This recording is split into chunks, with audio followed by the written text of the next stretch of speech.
সে চেয়েছিল একটি সত্যিকারের প্রেমের কবিতা লিখতে। তার তো একটাই জীবন।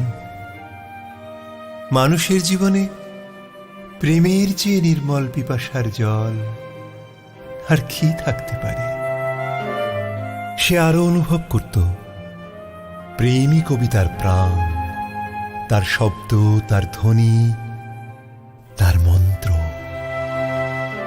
কিন্তু তবু তার কবিতা, একটার পর একটা তার নিজের লেখা কবিতা, কি প্রেম, কি জল, এমনকি পায়ের নিচের শক্ত মাটি পর্যন্ত খুঁজে পেল না।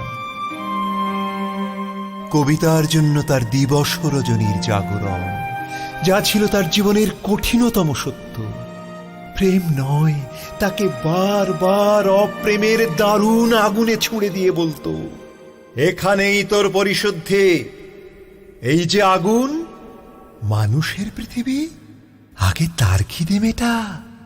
তোর সমস্ত কবিতা, তোদের সমস্ত কবিতা সে তার ক্ষুধার্ত জিভ দিয়ে চেটে খাবে। তুই মূর্খ। জীবনের পাঠ এখান থেকেই শুরু কর।